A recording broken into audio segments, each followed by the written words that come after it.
I was hyping it up. I was like, dude, if there's one event you want to go to, this is the one. You've been hyping it up for years. So, but no, man, it was a lot of fun. It was just a lot of joy, and it was a lot of just incredible people all compiled together.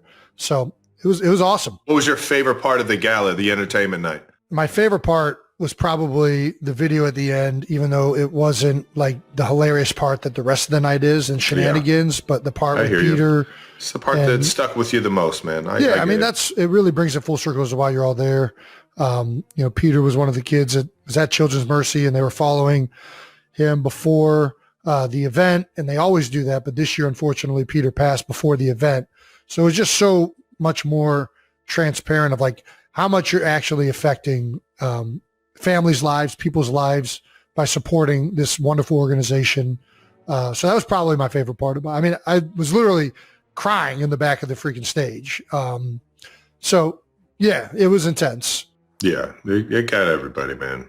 Outside of that, I don't know. I mean, meeting Johnny Knoxville, if I'm being honest, like I met a lot of cool people this weekend. I met a lot of awesome people, but dude, countless of my youth hours have been spent watching Johnny Knoxville do shenanigans with his friends. That was incredible. He's epic, dude. He's every bit of, who he's portrayed to be on film, man. He just has a good time, man. You got to love it. There were so many just awesome people. I know I've said that about 8,000 times, but it was. No, man. They really are. It's a good time. They really are. They get a good cast. Yeah. And Jason, you went shopping. You went shopping in my closet. Well, I went thieving. I told you. I was like, dude, just grab whatever, man. Yep. We wear the same size now, dude. We're one and the same. I'm fucking stealing your shirts too. Boom.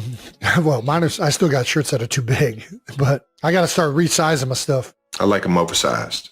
Yeah, I got a lot of feedback that people are not a fan of the tuck. I'm a tuck kind of guy. I think the tuck is where it's at. I work hard on these legs. I'm going to show them off. Show off that physique, big guy. If I'm putting on a flamingo shirt, I'm peacocking. You know what I mean? That rear end is going to be out. I'm not going to be hiding it under a baggy ass shirt. You're going to catch these buns, son. What are you, Sir Mix-a-Lot? Hey, yo. That was fucking good. Could do side benzo sit-ups. That's an Ed Kelce favorite right there. I mean, that's everybody's favorite, I feel like. We also got a little Kelce to Kelce connection, which the balls were a little slick. The balls were a little slick. You're blaming me? 100%. Play the clip. Jason Kelce snapping to Pat Mahomes. Here we go. Can he do it? He's in the middle. Does he know how to do it? Does he know how to do it? Oh, look at this. Here we go. Watch it. Oh, look at this. Oh! Jason, you sailed it over my head. About 3 tables too far. Thank gosh we had an athlete in the stands. He just saved somebody's life just by catching that rocket of a football. That was a nice little 3-step and a crow hop, though. I'll give you that. You just Willie beamed the fuck out of this segment. I'm not blaming you because of the bad pass. That was honest. That was my bad. I'll own up to that. I'm blaming you because I wasn't supposed to do this and you put this into my head. The bit was they were going to steal my snap every time. And then you said, hey, next time, just go up there and snap, act like you're going to snap it and just throw it. So I'm blaming you because you gave me this idea. It was your shenanigans that caused this. Jason, you just got to be ready for the moment, man. You got to be ready. You're right. I failed. I'll tell you what. You gotta rise out of the crowd. The crowd got excited when they saw you drop back. Everybody's seen Pat Mahomes throw a ball in here. Let me show them how we spin it up there in Cleveland, Ohio. Look at that balance. Not bad in flip-flops. That's actually pretty good. There's a nice little spiral, too. You just threw it. Just sailed it. 10 feet too far. The funniest thing was Pat after is like, what am I here for if I'm not throwing the ball? That entire bit was because it was supposed to be Pat throwing a football to a fan. And instead they get Jason Kelce botching a throw to a random person. They'll remember that forever, man. Yeah, no, it'd be good. Sometimes you just got to take over the show, bub. I get it. Who doesn't like to see a nice Kelce to Kelce connection, man? Officially won't be invited back. What was your favorite part of the event? Oh, my gosh. My favorite part of the event. I mean, I don't know why I love running through the crowd and catching the football and like being amongst everyone high-fiving and everything. That's like the most like fun I have on there, but That looked like a lot of fun. it is. It's a blast, and you get to see faces, some familiar faces, some new faces, and high-fiving and just making sure everyone's having a grand old time up there. It's got to be Seth Herzog. Every single time he does this bit, I go into tears, man. I wasn't ready for it. So Seth opened for the late night show. We told you that that night. So I had already interacted with him a bunch. I saw a different side of Seth. This was a much more hair down type of Seth. Oh yeah, and it did not disappoint. No, did we have a clip of that? I don't know if we have a clip of that. We got to find a clip of that. Yeah, we got to find another clip of that. But yeah, Seth's performance every single year is epic. He never holds back. He named his nutsack after us.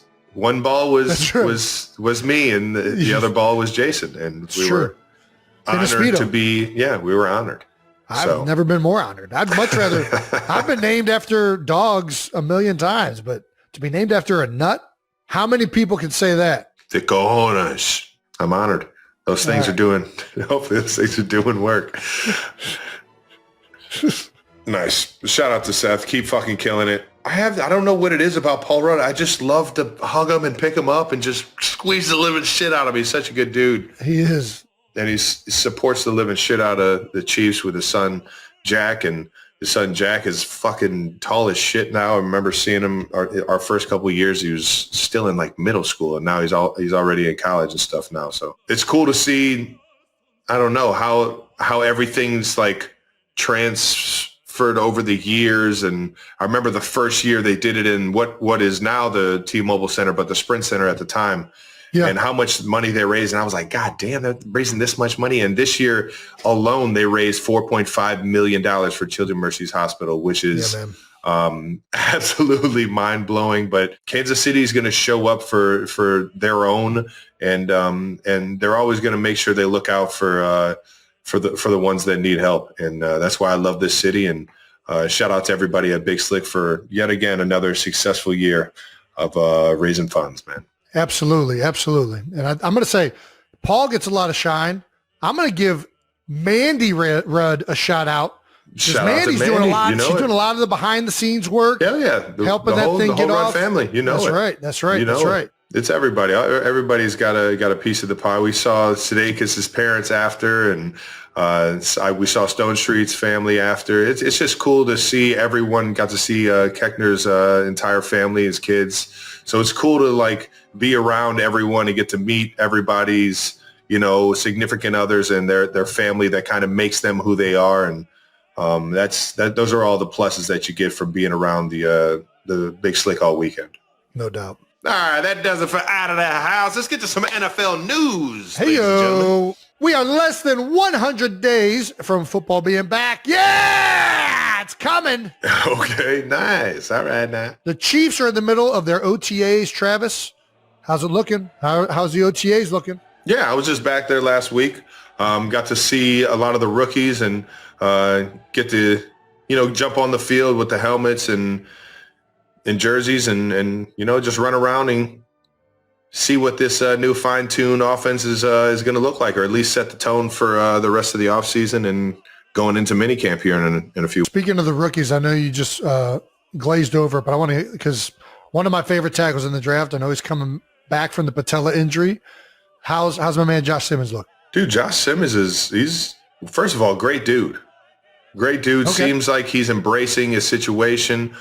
He's working hard to make sure that he's ready by the time season comes around, or as healthy as he can be. I've seen him over there working some pass sets and things like that. And it's just so, when you see the guy move, he's so balanced, and he's such a big athlete. He's so balanced. I'm with you, bro. He doesn't seem like he's ever like top heavy, or like his legs are strong. His feet are in the ground. He's very precise with his movement. The guy's he looks the part right now. Yeah, exactly. And obviously he puts on pads and probably get a little meaner and really bring a lot to the table for us, man. If that position gets solidified, that would be such a huge help to the Kansas City Chiefs. That was a major struggle last year for them, but they also have another left guard. Who's playing left guard right now? We got Kingsley Caliendo as well as in there. Obviously, we still got Trey Smith coming back. So nice. Yeah, we'll have some depth at guard, and I think we'll have some good depth at tackle as well. Good deal. The Eagles also had their OTAs featuring Coach Kelce. That's right, Jay Kelce there showing them how to do the dance. That's right, you teaching them how to.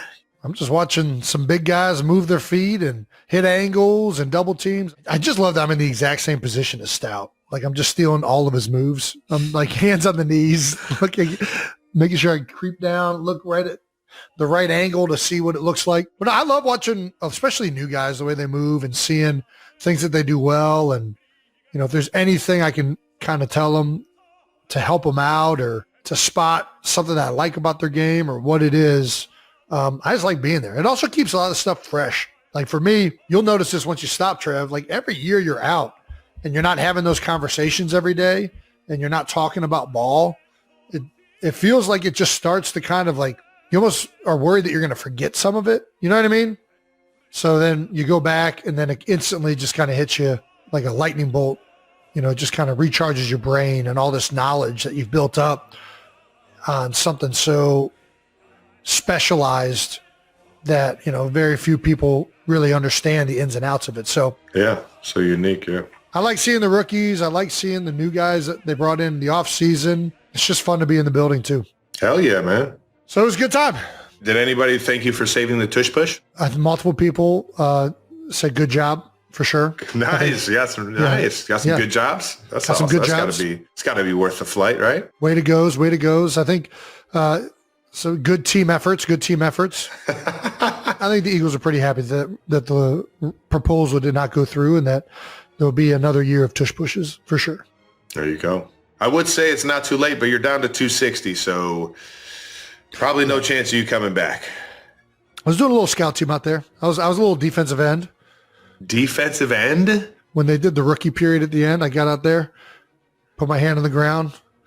Nice. You just 3 steps and then peel off? Oh, I was doing nothing. I was running into them. I like to see what their hands feel like, to be honest with you. Ooh, put your hands on me.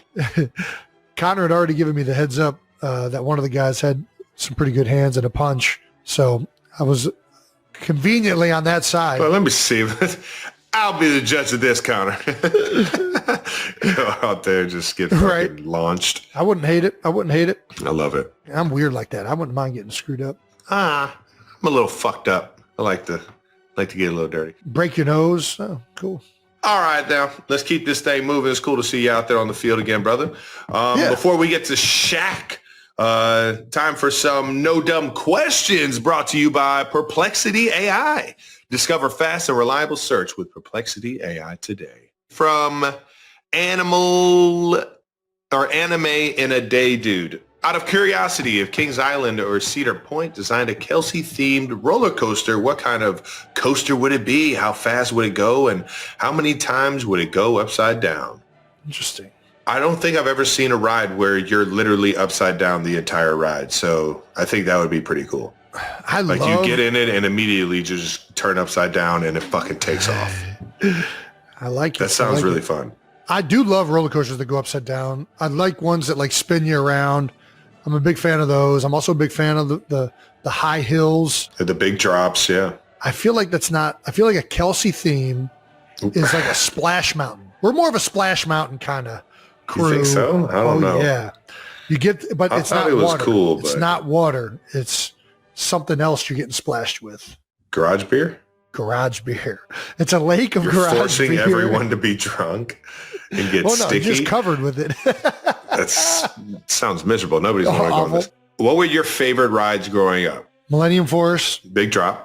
Big Dipper. I like wooden roller coasters. Son of Beast was good too. Son of Beast. First wooden roller coaster ever be a loop. They had to take it down though because it was unsafe. Shocker. Yes, very unsafe. Son of Beast. What else? I love the Manus at the Manus. The Manus was a stand-up one. Point. Yeah, it was. What's the Raptor was the first one. As soon as you go into the Raptor was left. really good. That was really good. I looked up all of the Cedar Point roller coasters on Perplexity. The Raptor is very good. I think they might have renamed it. Maverick isn't bad either. It's one of those ones where you go like forward and then backward, right? And one of mine was like the Power Tower. You remember that thing? Power Tower. One that you would just go straight up and straight down. Yep.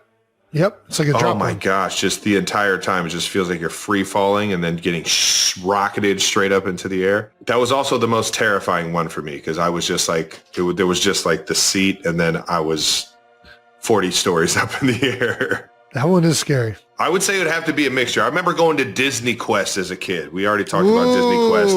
And you could literally create your own roller coaster at Disney Quest. It was very cool. I remember I just kept doing loops. I was like, I just want to keep going in circles, guys. That's a good point. And so a lot of loops, a lot of big drops, and you're upside down the whole time. Upside down the whole time. That's my roller coaster. I mean, people are going to pass out if they're upside down the whole time, right? Mm-mm. No, not if you do the loops. When you do the loops, you come back up and then you go back upside down. It's not a bad idea. Sounds pretty exciting to me. I also just like a good old-fashioned Gravitron. Just spin that thing around really fast and drop the floor, and then I'm stuck to the wall. Dude, no. Oh, yeah. I know what you're talking about now. Yeah. Yeah, the one that was like a giant barrel, and you would just like, it would just spin. Yeah. It would just be glued to the wall. Not. You're an idiot.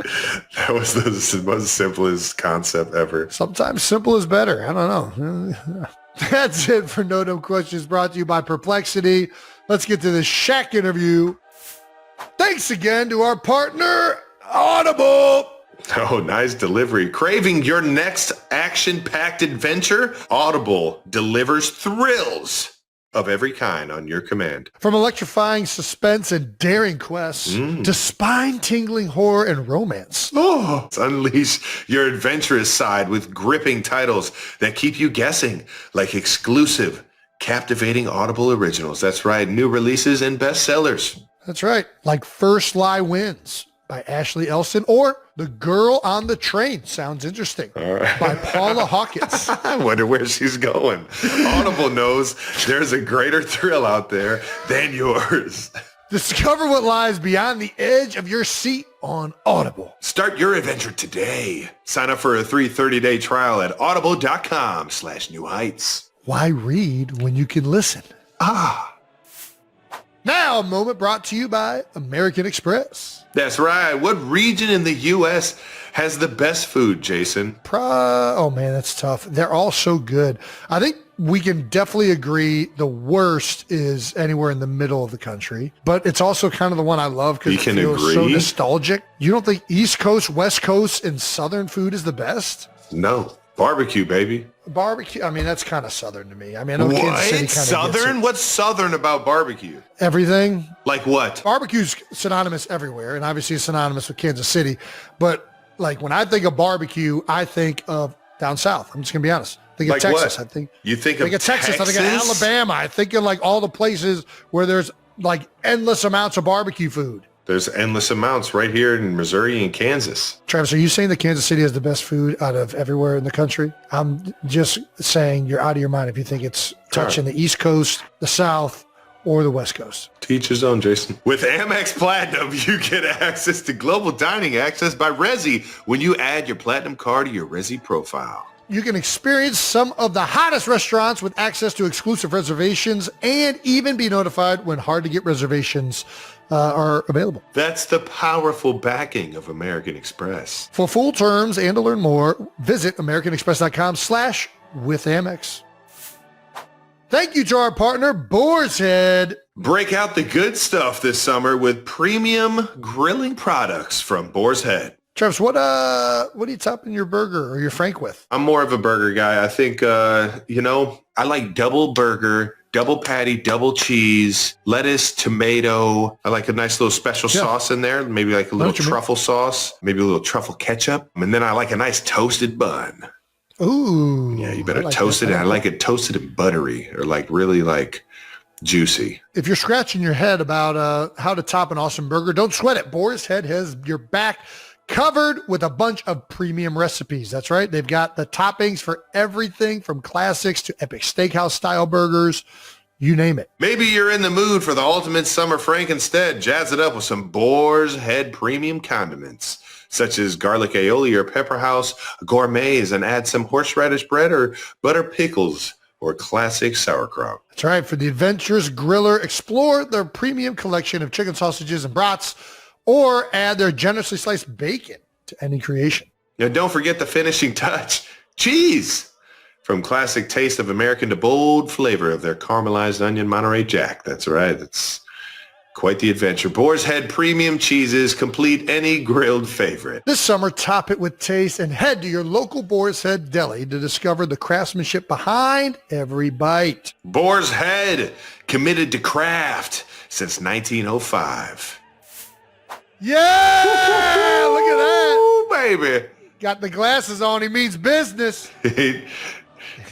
You put those glasses on like it's Superman's outfit right there, baby. What up, brothers? The Diesel. Sorry I'm late. Oh, no sorries, man. How we doing, Black Kelce? We doing good? Oh, yeah, we good. The Black Kelce, that's what they call me. That was so funny. Go, man. Oh, gosh. All right.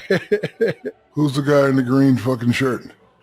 I'm Brandon. That's intern Sorry, Brandon. intern. Hey. He runs Intern. everything. Hey, Brandon.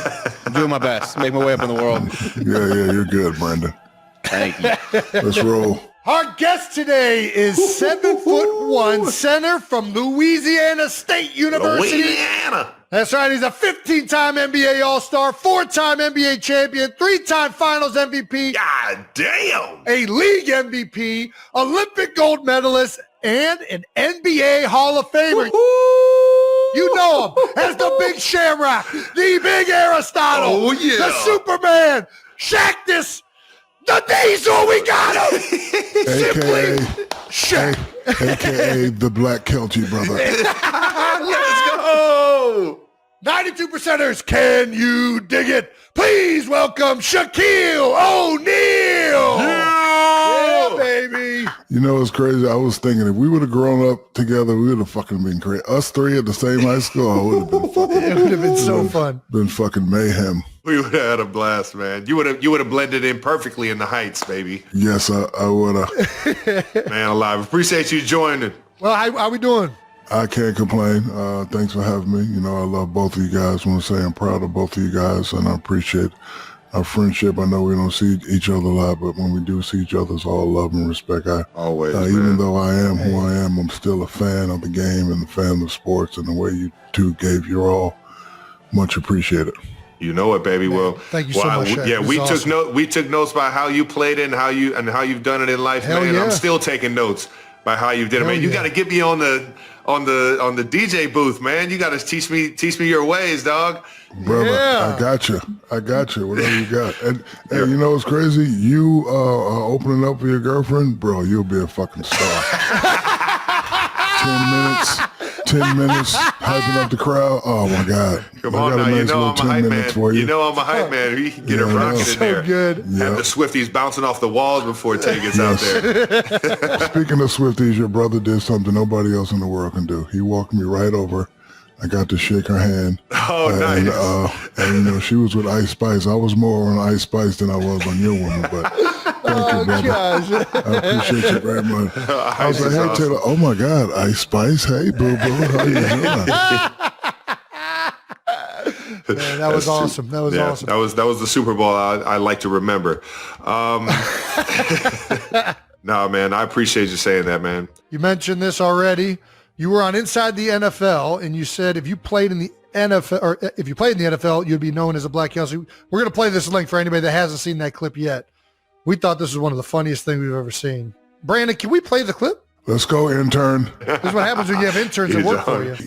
And Tight you, end. Wait. Yeah, I like no, that. no. That's You couldn't. No, no, Shay, you're too big and too much of a target to play tight end, though. I am not. You know what they would call me? They would call me the Black Kelce. That was my man Ocho Cinco giving it back to you. A lot of people don't know this, that, you know, when I was coming up, football was my sport. Okay, I was so you football. played. Yeah, I was football all the way, and I was really good. I used to tell people Too Tall Jones was my father. And I really played, and I played a nose guard on defense, and I played tight end on offense. Played That's what I'm nose saying, Yes. baby. I knew you And I went used tight to- end, man. And I used to bring the pain. Yeah. I can only imagine. All the kids in school, they used to talk trash. And, you know, this was like in the days when you could like rough people up and try to hurt them. Oh, yeah. I was that guy. It was encouraged. And then one day, It was my junior year, I scored. And a little freaking dude hit me on the side of my knee. And I was out for about 8 weeks. So, you know, football was my thing. And then my father came in the house one day and smacked me in the back of the head with a paper. It's like, you need to fucking stop playing football and focus on basketball. And when I opened up the paper, John Concac had just signed 15 for 3. Oh, wow. Yes. So I'm like, first of all, who is John Concac? My dad was like, I got some tickets. We're gonna go watch him. I was living in San Antonio at the time, so the Hawks were playing the Spurs. And no disrespect to John Concac, he was an NBA. He was a pro. He was a good player, but made a lot of money. It sounds like. Yeah, he made a lot of money. But I was doing the things that in high school, like he was doing in the pros, and I was shit.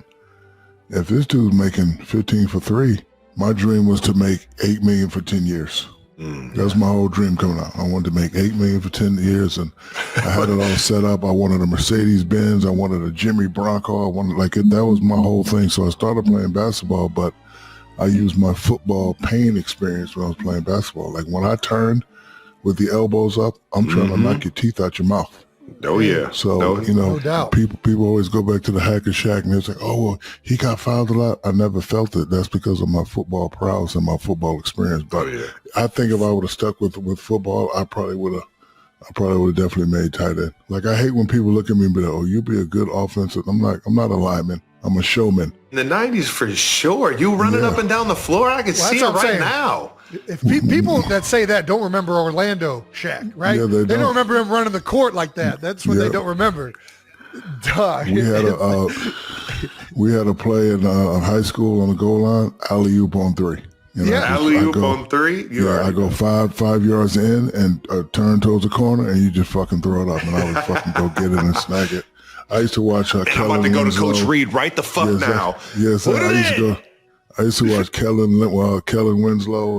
Senior. And all those Legends. guys. So you know, football was my sport. That's awesome. I believe it. Every time they ask me to do these rosters, build an NFL roster, who you picking? I'm picking Shaq every day of the week because you did play basketball like an NFL player. Like anybody that watched you play in the post is like, yeah, that dude could rush the passer, he could catch the ball, like he could do it all. I don't know, just put him out on the field. I ain't worried about it one bit. Yeah. I'm gonna send you a picture of me winning my first punt, pass, and kick contest. Yes, in Fort Monmouth, New Jersey. Man, please send that. Please send that. Did you have the whole outfit on? No, I just had like sweatpants and the T-shirt and everything. Because the one Coach Reed has one out there where he's got the full Rams get up on. The helmet, the shoulder pads. Oh man, it's hilarious. I saw that. Was that him when he was like 12? That was really him. Yes. That's him? Bigger than every kid out there. That wasn't him. Yes. Swear to God, he tells the story. I saw that clip the other day. I was like, who the fuck is that? He was dominating them little kids. Too funny. Man. I have to ask you this right off the jump, big guy. Was it not allowed for you to go straight to the league? Or did you just want that college experience or that LSU experience? It was, but my father was so big on education. I got you. He was really big on education. I got you. He did a great job of teaching me horror stories. I always tell this story, and you know, some people may take it the wrong way, but I really appreciate what he did. The day Lynn Bias passed away from coke, my father came in and touched me up very nice. And the message was, if I ever catch you doing drugs, I will fucking kill you. Wow. So I didn't know who Lynn Bias was, and he came in the house fucking crying, uniform tore off, and he's like, and he just fucking grabbed me. If I ever catch you with coke, I will fucking kill you. And in my mind, I was like, Dad, we drink Pepsi. He was like, no, seriously. I'm like 13 at the time, but he felt like that was his son. He felt like a guy that had it all, you know, was going to be the number 1 pick, get drafted by the Boston Celtics, and he made a terrible mistake and he passed away. So I never did that. I always stayed away from that. But every time an athlete got in trouble, I was sort of get in trouble for it. So every time when I became a professional athlete, all the stuff that was in my mind, especially athletes that 5 years after they play, They don't have any money. I was really, really conscious about, business and saving money and, doing the right thing. Oh, So yeah.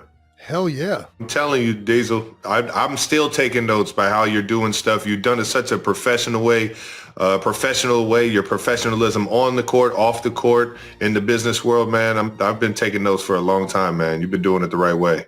well, thank you. I appreciate it. And I'm taking notes from you guys too. You guys are doing your thing. Do you ever wonder what it would have been like playing in like today's NBA with all of the social media and the podcasts? And it's like, you were a larger than life NBA figure, not just as a player, but like, there's fucking major motion pictures coming out and like. What do you mean? Kazam? Are you fucking kidding me? This guy I was about to ask him why he stopped being in the acting world. Hey, second favorite genie, I'll give Robin Williams a nod. Robin Williams gets one, but Shaq is getting my second favorite genie ever. Yes. So I always tell athletes it's okay to be professional jealousy of somebody else. Like I'm jealous of you guys. You guys' podcast is fucking killing. He's making money in there. But instead of using that to create envy, I use that to create motivation. So to answer your question, if I was playing out, I'd be a trillionaire. No, I would. I believe it. Because when I use social media, I said to myself, like, when I first got on social media, I was showing off. And then my mother got on social media. She was so disappointed. She's like, baby, you don't have to show off your gold chains and your cars. So I had to figure out a way to use social media. So I use 60% to make you laugh, 30% to inspire you. Like if I see something inspirational or cool or anything, I'll forward it. And then the last 10% is, hey, this is Shaq for beatbox. This is Shaq for Icy Hot. So I do it like that. I probably would have had the same method growing up, and I would have made so much money. And then I'm writing this shit down. I'm telling you, it's brilliant, man. Business mind. And then you got a lot of bums making a lot of money. And you guys know this, like if it's a tight end making a certain amount, he's making more than you and he did that, you're going to use that as motivation. Oh, this motherfucker had 12 touchdowns and he's making 100 million. You're going to go out and get 19 touchdowns and then just tell your agent, hey, go get me a new deal. So I would definitely love to play in this era. I would still bring the football pain. And I would be different. I'd be watching these podcasts and say, oh, Shaq couldn't play in this era. You're he couldn't crazy. guard the three. They're out of their minds. It would be simple. Man. As soon as Joker shoots a three, I'm going to run right past him and I'm going to post up in the lane for 100 seconds. So if you hit the three, good. But I know by the time we get the ball and throw it down, I'm definitely going to hit the two. Nice. I'm going to hit more twos than you hit threes. So I would probably only shoot a three like if we got up, but I would not go away from my strength. My strength is power and height, so I'm going to take the high percentage shots because if I'm averaging 30, it's an easy job for my agent. If I'm standing out there shooting threes and averaging 15, it's a tough job. But if I'm averaging 30, scoring a lot of points, and my agent can say, hey, Rudy Gobert got 250. Me and Shaq, we want 700. There we go. We want 700. I mean, if Rudy's getting 250, shit, that's what I'm saying. 10 times more dominant, so the numbers got to make sense. Do you think the modern NBA is missing that aggression in that way? Because it wasn't just you that used to play that game. Like the post, it used to be a much more physical game. It's all of sports nowadays. Football, you can't hit anybody. Baseball, you can't even fucking block the plate at home. But that was one of the reasons I wanted Minnesota, like after the Cavs got eliminated, one of the reasons I was rooting for the Timberwolves is just because Anthony Edwards looked like he was mad the entire game. Like, at least this guy's showing some aggression. I like the way this guy's playing. Like, Exactly. You're right. I wish in this thing of ours, it was ran by us. I hear you. I like that. Like, for example, when you guys retire, the NFL just like brings everybody in, be like, okay, you, and you. You got all these people that are changing the game. Like, our NBA All-Star format is terrible. Tough. Like, It used to be the most exciting That's what I'm saying. weekend I don't know of all sports, who's in man. charge, but it's terrible. So to answer your question, the league is getting soft. The game is getting soft, and it's going to take a couple of people to bring it back. Like, I hate big guys shooting threes. Victor Wembanyama is a great player, but I would love to just see him dominate so much that people could start complaining, then they change rules. Like when I do, like I could shoot, but I'm not going to shoot a three. Yeah. Why would I shoot a three when I could put your little ass in the basket and dunk on you and put these balls in your face and get those legs up? I'm getting so freaking fired up right now. Yes. That was amazing. Absolutely epic. Before we get to your documentary, because I definitely want to pump that up, man. I got to ask you now that we're talking about balls in your face. Who do you think gave you like the hardest time playing? Like who defended you the best? What teams did that? Or the little guys always defended me the best. The Charles Oakleys, Cleveland's finest, baby. the Anthony Masons. Yeah, the four guys I had problem with. I didn't really have any problems with any big guys. The big guy that taught me the most valuable lesson is Akeem Olajuwon. Mm-hmm. Because the year we made it to the finals, we beat Michael Jordan, the greatest player ever. Yes. So I already thought the job was done. And then we had 10 days off. And living in Orlando, you go in the restaurants, it's standing ovations, and you're getting extra deals, and it's the parades, and me and one of my other teammates were jumping on private planes. We're going to Miami and party, and because I like to get ready 3 days before. But you got 10 days off. I couldn't be like this for 10 days. So I'm like, you know what? Let me take a couple of days off. We definitely gonna win. I'm playing against Akeem. We won one. We won one. He's the same size. We definitely gonna win. But he taught me never to celebrate too early. So when we played in the finals, I didn't see that Akeem. And they had just won the year before, so they were going for a back-to-back, and he just fucking taught me a lesson. So I always said to myself, if I get back to the finals again, I'm going to dominate so fucking much that it won't be a question of who's going to win. So, he kind of got his way in that finals. Me and Dave Robinson, probably even. Me and Tim Duncan, probably even. Me and Patrick Ewing, even. Me and Alonzo, even. Like, we always try to, cancel each other out. I couldn't stop them. They couldn't stop me. But the guys like Charles Oakley and fucking Karl Malone, the little guys that can get into your leverage underneath you. Yeah. Get leverage. Yeah, those are the ones that gave me problems. Rick Mahorn had this move because he was a big body. He put his body on you, and then as soon as I fucking go backwards, he would move, and I would fucking fall over. Pull the chair on you? Yes, that move right there. Man, that's crazy. Let's go ahead and shine some light on the new documentary called Power Moves, out now on Netflix. We got the trailer, but if you want to, please tell us about it. Yeah, let us know what we're getting into.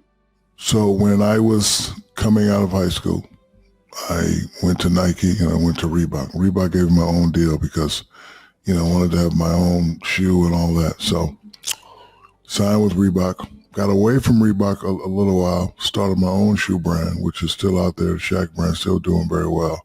So now I'm sitting around one day, and again, this is like this, professional jealousy thing. So I go see a lot of kids, right? And I get them whatever they want. Hey man, what you want? Shoes. So one kid was like, hey, I want some Jordans.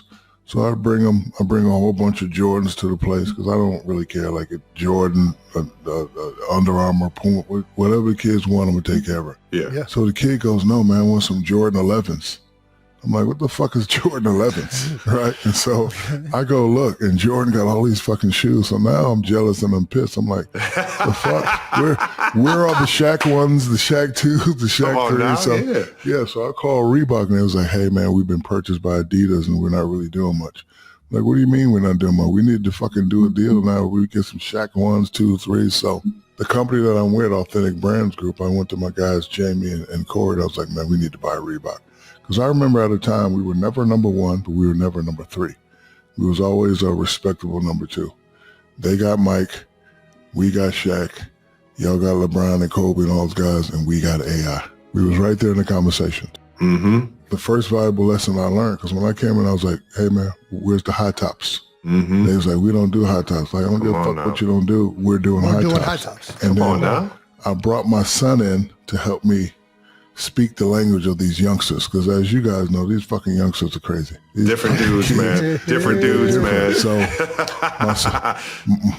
my son was very smart. I told him very well. He knows that he can't confront me. So he said, Dad, I want you to come to a tournament with me. So I go to the tournament. He's like, I don't want you to watch the game. I just want you to look at all the shoes. And I'm like, okay, smart guy, low tops. And I'm talking 20 fucking courts, not just one court. Is like low tops, like a stadium full of courts. Low tops. And I was like, holy shit!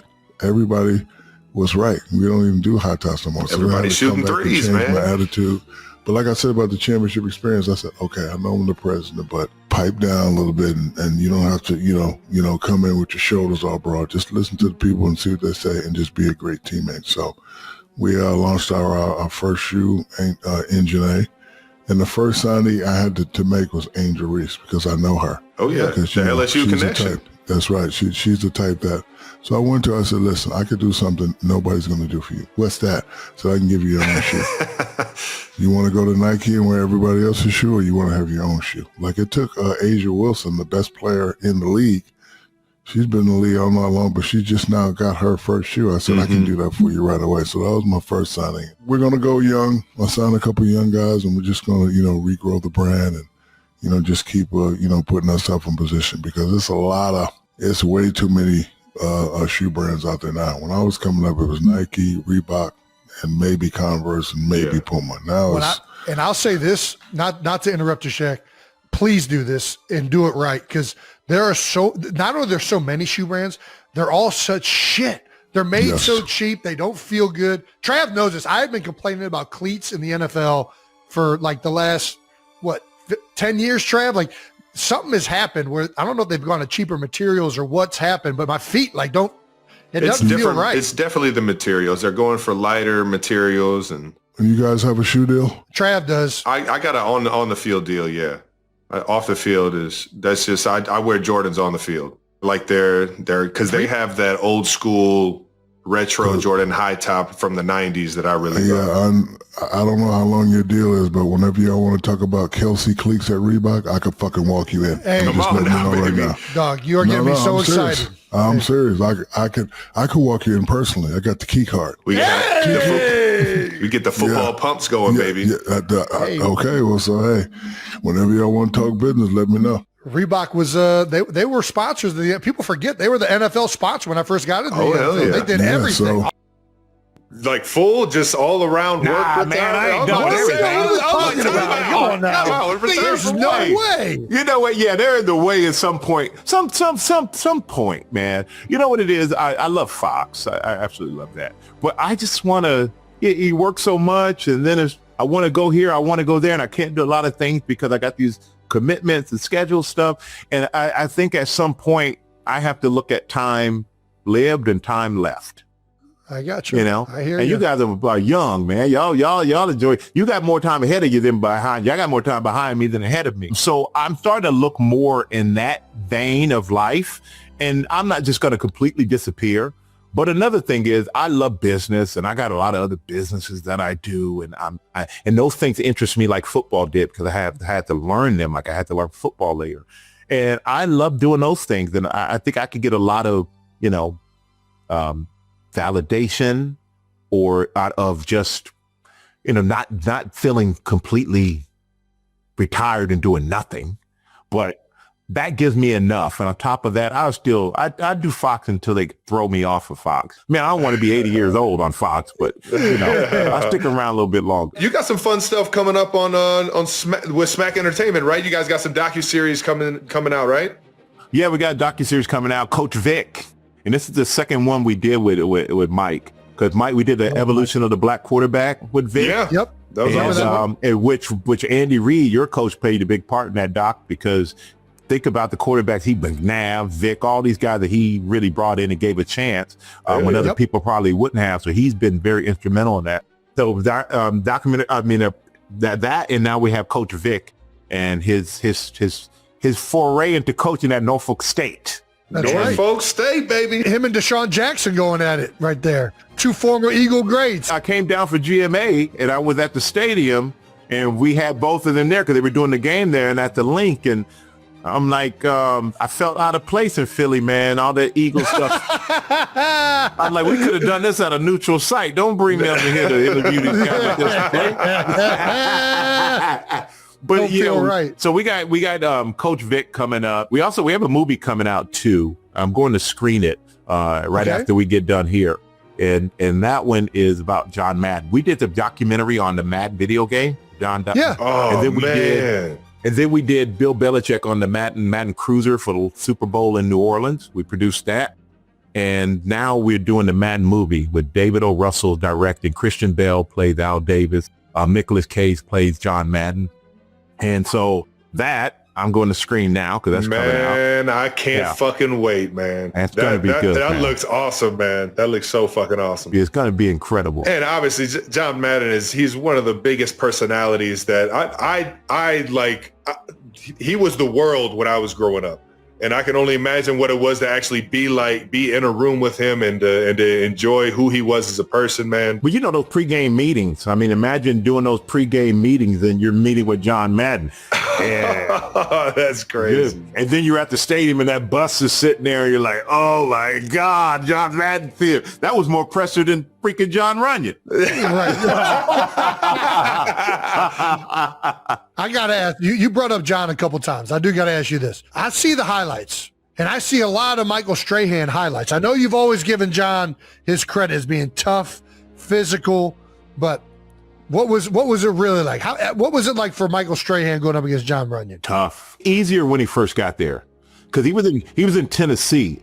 And then when they brought him to Philly, the whole thing was, we brought him to Philly to stop Strahan, which pissed me off. So I studied John Runyon more than I probably studied anybody. Yeah. I could tell what he was going to do before he can do it.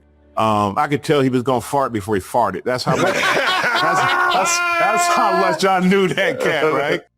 But I will say, as we played each other more and more over the years, the tougher it got, the more savvy he got. He and Eric Williams with the Dallas Cowboys was my number one toughest guy.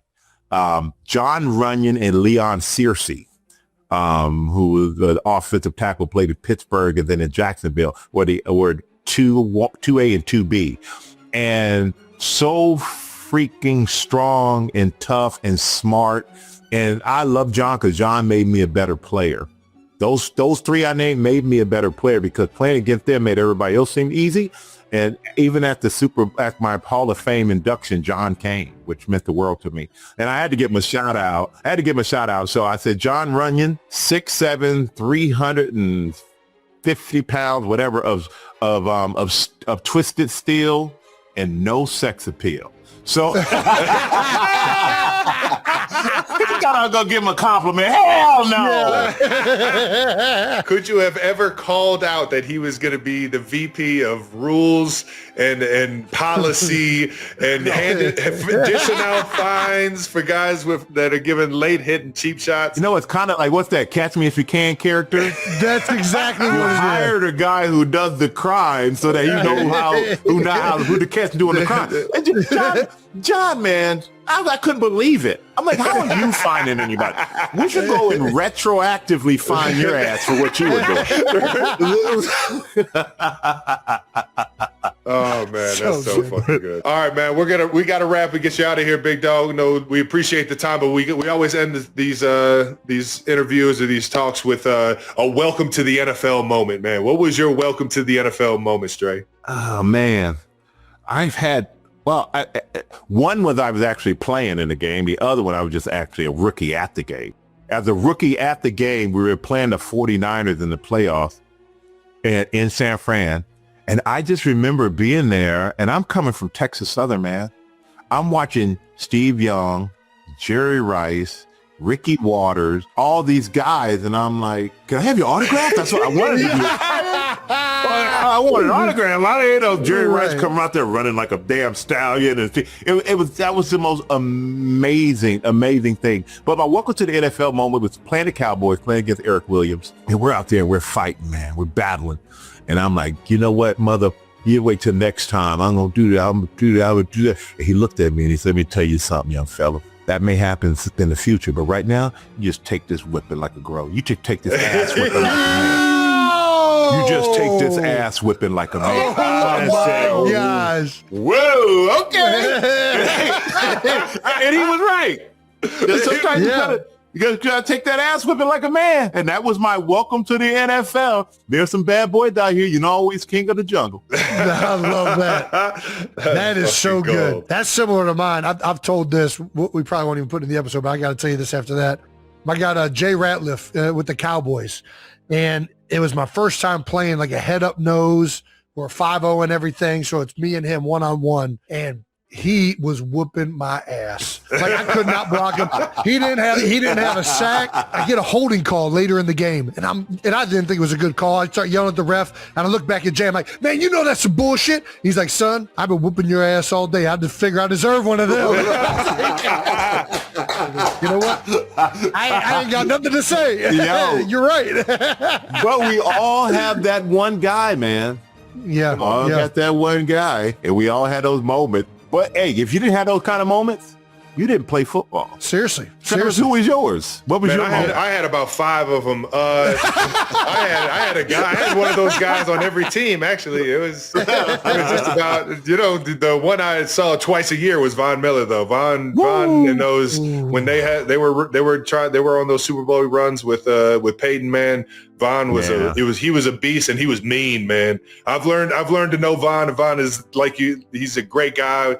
Like just a A1 human being, but man, when he in between those whistles, he was trying to embarrass you. I tell you what, man, I was in the Bahamas and Vaughn came over to hang out. I'd never seen somebody with legs that big. Oh yeah, he's an animal now. Really? I wouldn't have expected that. I didn't thought he was either. more slender. I didn't either. I was like, I mean, I should be commenting on other man's ass and legs, but I was like, damn, if I was built like that, you know what I'm saying? he's producing some torque. Yeah, he's producing some torque, man. With that being said, though, before we go, I gotta give a shout out to my guy Miles Garrett, though.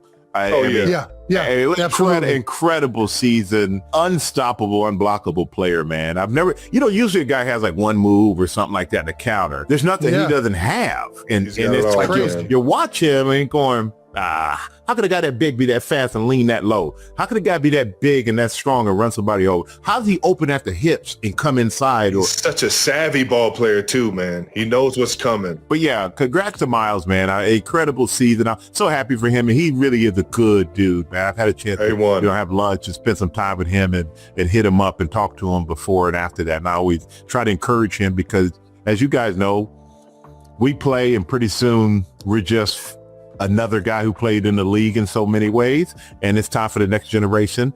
And you just got to encourage them, because I always had guys that encourage me, and I hate to see when old guys, we tear down these young players. Game's different, pay is different, all these things are different. That's part of the game.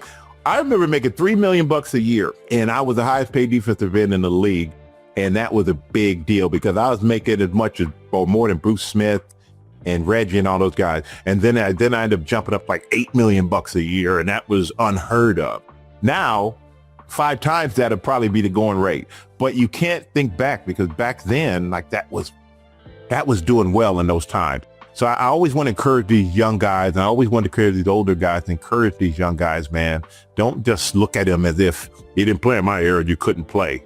Okay, fine. They weren't born. What can you do? Blame the parents. Yeah, no doubt. Well, we can go ahead and leave it right there. That was beautifully said, big dog. And I can't thank you enough for the wisdom, just you being you, your personality. Seriously, I'm telling you, man, what you've been to just me as a player, and always reaching out and being kind, man. I can't thank you enough for being you, big dog. Well, I appreciate you both for having me, man. And really, in all sincerity, I think you two are the best. So keep on doing it. And I love the brotherly love, and I love the fact that you guys are just who you are, and you're being yourself, and that's the magic of the Kelce brothers, man. Come on now.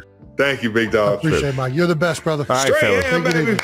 Straight, you're the best, man. Appreciate the time, dog. Once again, that was We Gotta Ask, brought to you by Allstate. All right, let's wrap up this episode. Jason, you don't like the Cowboys. I understand how fandom works. Right. I'm just saying, don't blame the Patriots for your guys' malpractice of what football has been played. Well, yes, I agree. Fine. Those are separate issues. But when one of the teams that is like my bitter rival has 6 Super Bowls and all this success, and then I have to hear about Patriots fans going through a hard time in their rebuild of 4 fucking years and 2 quarterbacks, and that's it. Quick rebuild. It's bullshit. And so I hope that they get fucking shit in the Super Bowl. To me it is. I don't think it's bullshit. I think they went out and got a great head coach, and then they found a great quarterback. I don't think it's bullshit. I mean, that's it. Well, it's just I can never have nice things. The Jets just keep fucking up, and You if the can have nice Patriots weren't- things. You can just turn in that Jets green for some Patriots gear, and you can have nice you're things. gonna make me puke. No, I would not. That's not So like how. that's gonna make you puke more than your experience with the Jets over the past however many years. I'm a loyal guy. I will be loyal to the Jets until the day that they finally kill me, which is probably how I'll end up dying. But I will not turn my back on the team, even though they keep making dumb decision after dumb decision.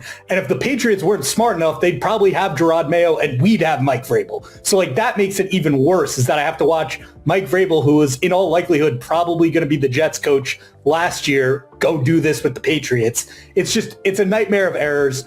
We should have had Sam Darnold. He should still be our quarterback, but no, he had to like go to 5 different teams before he could go to a Super Bowl. And now I just have to root for Sam Darnold to avenge his ghosts and let me have like a slight win in the fact that Patriots fans will not be happy. How many great Jets players are playing in the Super Bowl? You got Sam Darnold, another one people don't want to talk about, Leonard Williams. Leonard Williams was a standout with the Jets. Yep. Who else is there? There's got to be some other names that I'm not even thinking about that are playing in the Super Bowl that were Jets. I lost to Leonard Williams in the Jets, yeah.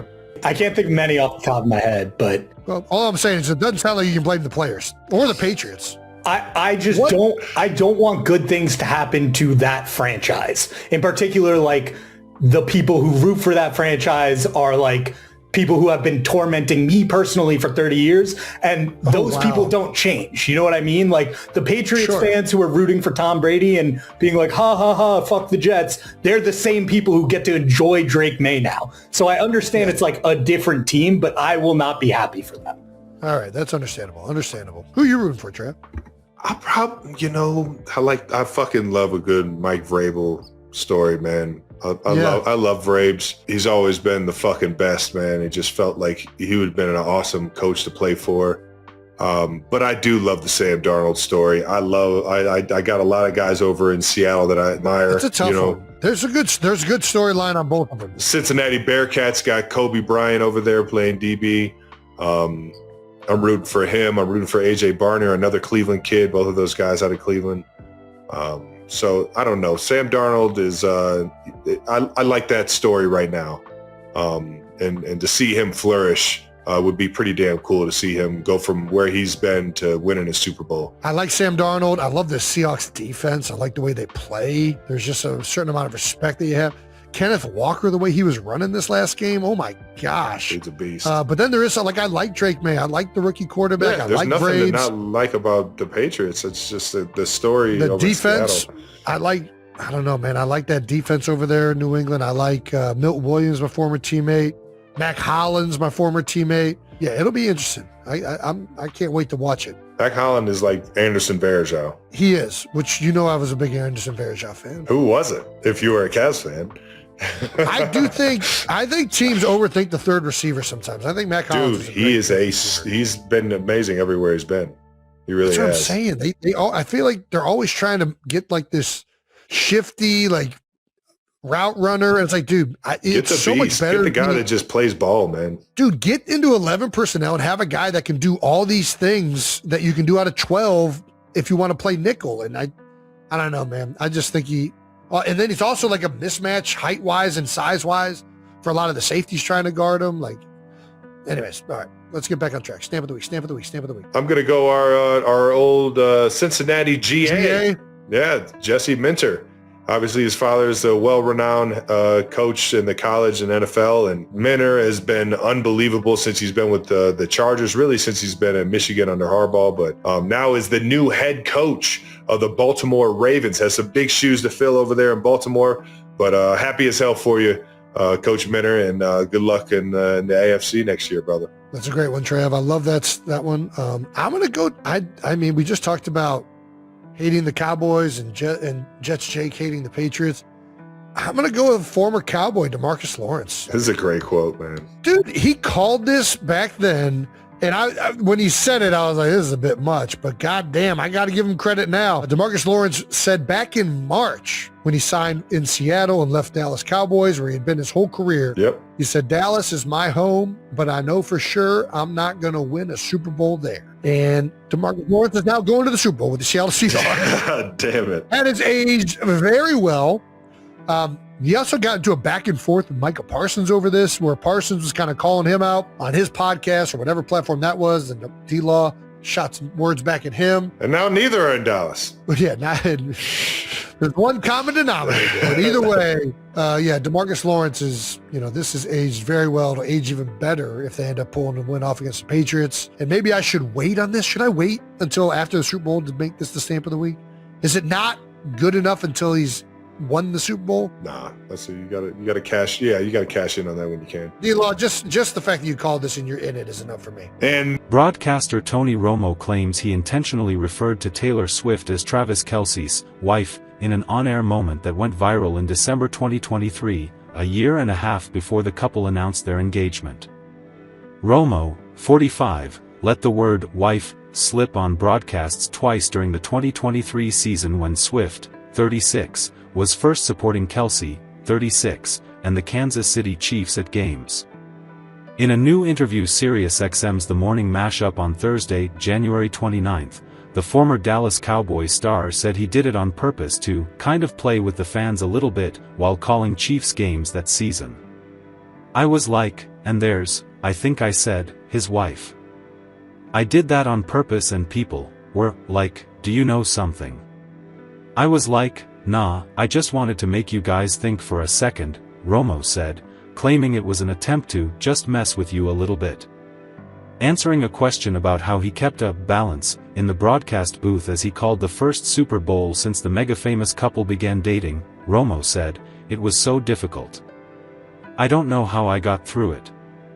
Romo first referred to Swift as Kelce's wife on December 10, 2023 during the Chiefs' loss to the Buffalo Bills. Then 1 week later, during their game against the Raiders, Romo again said, as you see, Kelce's wife, Taylor Swift, in the audience, before quickly catching his mistake and correcting himself, adding, I'm sorry. Girlfriend. Not yet, another commentator then replied while laughing at Romo's blunder. Kelce and Swift announced their engagement on August 26, 2025 in a post on Instagram. Your English teacher and your gym teacher are getting married, Swift wrote in the caption. Later, she told Graham Norton her fiancé really crushed it when it came to surprising me. During an appearance on The Tonight Show starring Jimmy Fallon on October 6, Swift told Jimmy Fallon her fiancé is my favorite person I've ever met. The fact that this is the person I get to hang out with every day forever, that's the whole thing of it, that's the win, and this represents that, Swift said of her engagement ring, a custom, old mine brilliant cut diamond. Less than a month after the Kansas City Chiefs played their last regular season game against the Las Vegas Raiders, the tight end has pulled out of the 2026 Pro Bowl, set for February 3. Travis' position will instead be filled by the Buffalo Bills' Dalton Kincaid, the Bills announced in a release January 26. Although Travis was previously slated to play in the game, it's not a requirement or expectation of NFL players. News has reached out to Travis' rep for comment regarding his switch-up but has not yet heard back. Following the Chiefs' disappointing season, which also saw quarterback Patrick Mahomes injured with a torn ACL in December, Travis acknowledged that it was going to be hard to navigate his return to the field.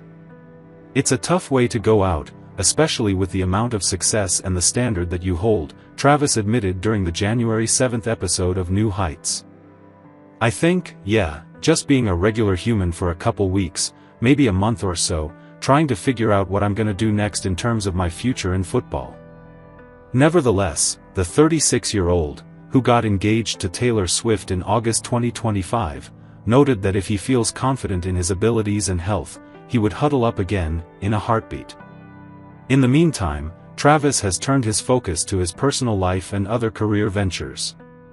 Earlier this month, he and brother Jason Kelce announced they would be publishing a book in June based on their New Heights podcast titled No Dumb Questions, and All of Our Dumbest Answers.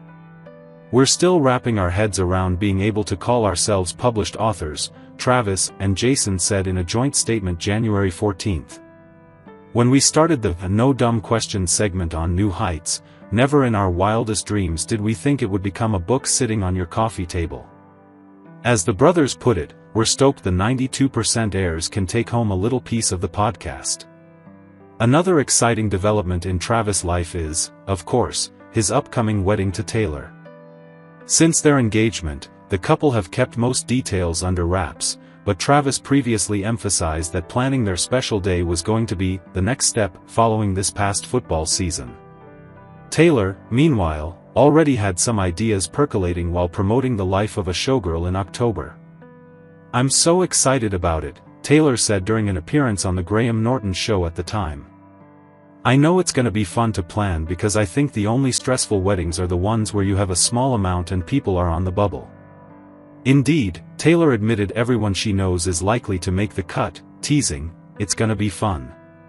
For more on Taylor and Travis' wedding, keep reading. Travis Kelce has not yet announced if he'll return to the Kansas City Chiefs for the 2026 season. One of his coaches, however, may have spilt the beans this week. While his days of being the #1 tight end in the league are over, Kelce remains a reliable playmaker for the Chiefs. He finished the 2025 season with 76 receptions for 851 yards and 2 touchdowns. Team owner Clark Hunt has already made it known that he'd like to see Kelce run it back for at least one more season. "As an organization, we certainly hope that he will come back," Hunt said. "He had another great year. Maybe not on par with where he was 4 or 5 years ago, but still had over 800 yards, was really one of the leaders on the offensive side of the ball for us. So there's no doubt in my mind that he can still play." Hunt's comments didn't spark any rumors about Kelce's future in the NFL. Chiefs offensive coordinator Eric Bieniemy, however, said something this week that has fans convinced we'll see Kelce back on the gridiron in the fall. Bieniemy, who returned to the Chiefs earlier this month, revealed that he already had conversations with Kelce. "I've had a small minimal conversation with both and they all have been great, but more than anything, it's just the excitement of reuniting," Bieniemy said. "It feels good just to sit down and have conversations with guys. To be honest, I haven't talked any football or anything, it's just the excitement of seeing each other." Kelce shared his thoughts on Wednesday on the New Heights podcast with his brother, Jason Kelce, and Michael Strahan, offering a candid glimpse into what has caught his attention ahead of Super Bowl 60, set for Sunday, February 8, between the Seattle Seahawks and the New England Patriots at Levi's Stadium in Santa Clara, California. "I'll say this now," Kelce said. "I mean, I'm at least interested in the big matchup on the outside the numbers. Now, that's gonna be a fun FNG matchup, right there. Two young, up-and-coming stars. You got both of them at the top of their game right now. I'm excited for that matchup." That matchup. Kelce pointed to pit Seahawks wide receiver Jackson Smith-Njigba against Patriots cornerback Christian Gonzalez, a duel that has become one of the most anticipated storylines of Super Bowl 60. Smith-Njigba, the 23-year-old standout, led the entire NFL in receiving yards this season with 1,793, continuing a breakout trajectory that has vaulted him into discussions as one of the league's elite pass catchers. Across from him will be Gonzalez, a cornerback who also just turned 23 and who helped send New England to the championship with a pivotal interception in the AFC title game that clinched his team's berth. Patriots coaches and media alike have emphasized Gonzalez's rise and adaptability, with Gonzalez himself acknowledging the challenge and excitement of facing an opponent as dynamic as Smith-Njigba. "It's going to be fun to see him and his whole offense," Gonzalez told reporters Thursday. For a player like Kelce, a future Hall of Famer whose own career has been defined by big-moment performances, it's a matchup worth tuning into. The Seahawks snapped an 11-year absence from the Super Bowl by defeating the Los Angeles Rams in the NFC Championship game, while the Patriots returned to the league's showcase for the first time since 2019, fueled by a defense that dominated en route to the AFC title. For Kelce, who has spent much of the past decade defining tight end excellence and helping Kansas City reach its own Super Bowls year after year, this kind of generational duel, a young star receiver against a rising defensive back, represents evolution in the sport he loves.